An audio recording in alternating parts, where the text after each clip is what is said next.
Hello everyone, this is Blanca. This is day 6 of my holiday craft series for 2020, and this is going to be my last video of the series for 2020. In today's video, I'm going to be creating a background using this big stamp from Crafter's Companion. This stamp, you can use it to create a background by rotating your paper or your stamp, and you can use different inks to create that multi-layer multicolored look. So I'm going to be using this Hampton Art acid-free dye-based inks, and these are fairly inexpensive, and I got this at Joann, and I've been wanting to try them because they're not very expensive, and so I wanted to try them to see how they worked. And I have to say I'm really impressed. I really like them. The only problem is that they don't have like color names, so you just have to look at the color on the cube. So I'm starting out with a piece of paper that's 6 inches by 6 inches, and I'm using my stamping platform. And then I'm going to be adding some adhesive to the stamping platform so that my paper sticks and it doesn't move. I want to make sure I really get a good impression, so I'm just adding some tape so that my paper won't move once I add my stamp. And then I am adding and positioning my stamp to make sure it's in the correct place, and then I can stamp it once and then rotate my paper 90 degrees and then stamp it again with a different color, and so on. And because I am using the same color family of my die, so different colors with different hues of blues, I'm not actually wiping my stamp between inkings. So as you will see, I will ink it with one color, then stamp it. Sometimes I will ink it twice, and then I won't clean my stamp, and I will just ink it with the next color, rotate the paper, stamp it, and then repeat the process. So until I do this 4 times with 4 different colors. If I was using a completely different color of ink, then I will wipe my stamp. But again, since it's the same color family, I don't think there's a need, and it worked out perfectly for me, as you will see.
And also, because these are dye inks, they do dry relatively quickly. So it's a really good ink to do these types of background stamps. So as you can see here, it looks quite nice. I really like it. For my first card, I'm going to be making a slimline card. So I'm going to be using this background and actually cutting some circles out of this so that I can create my slimline card. So my slimline card is from Simon Says Stamped, my card base, and is 8.5 inches by 3.65, I believe. And I really like this quality. The Simon Says stamp blank cards are really, really good quality. So I'm going to be also using some infinity dies from Hero Arts, and I'm just taking out some of my circle dies and trying to see which size I want to use. So sort of measuring and trying out different circles and see which one I want to use.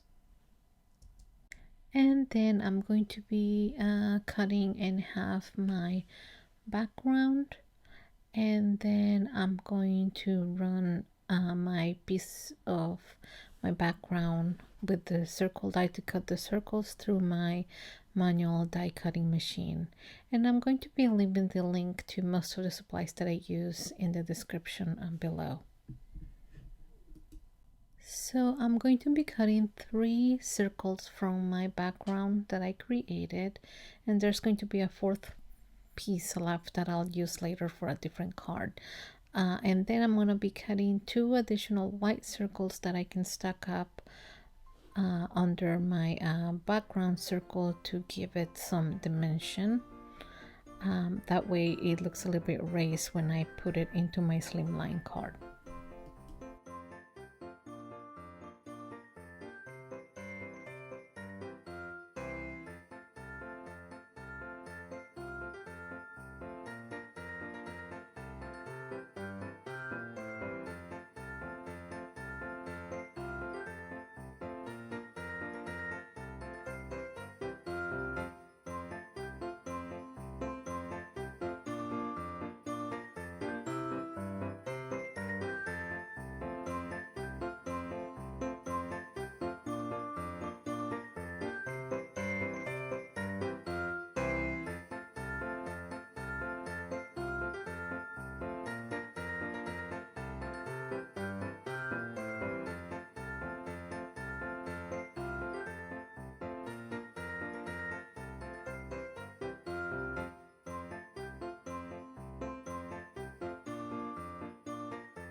And now I'm going to be cutting a piece of this icy blue shimmery glittery paper to add a background where I can put my circles onto. So it's going to be a slimline type background. I'm trying to leave about a 1/4 inch border around my slimline card. So I'm just going to trim it to fit those dimensions.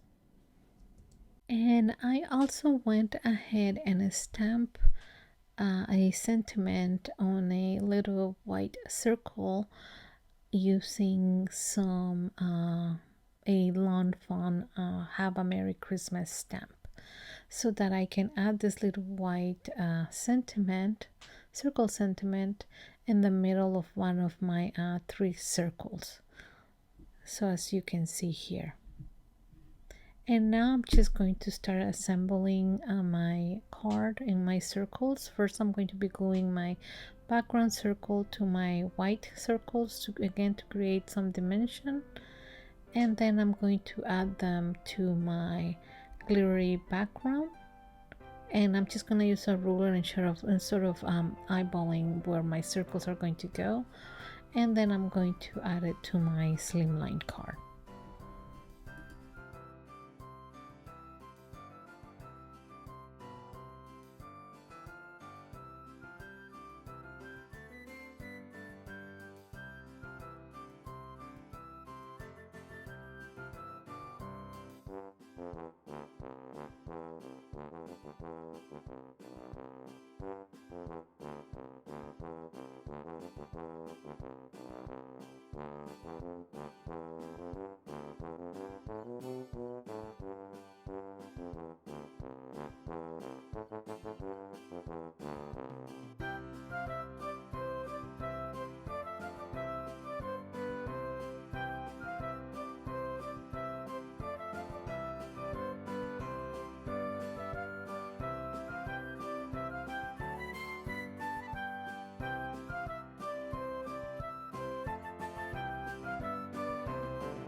And here I'm just finishing up my slimline card.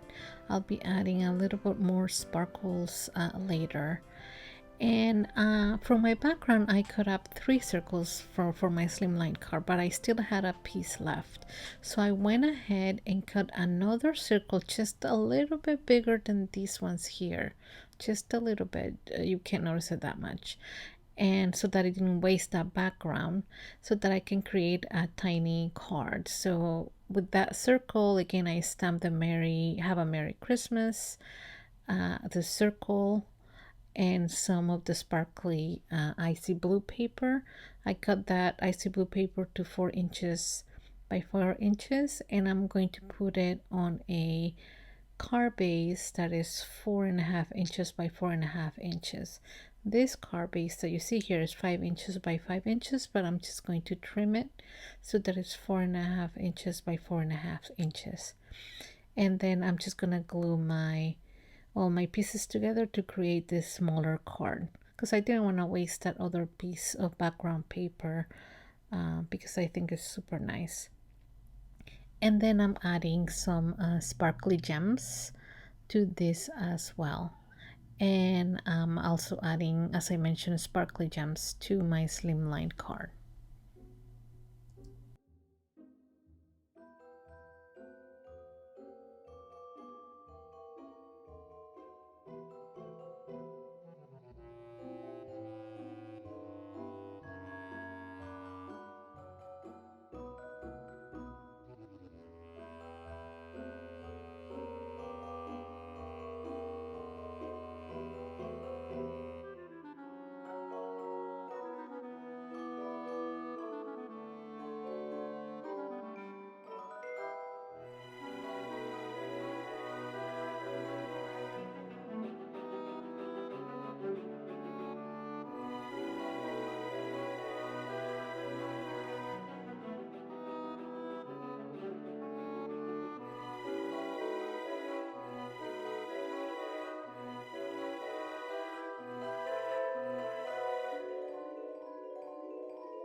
And here is how my small card looks like.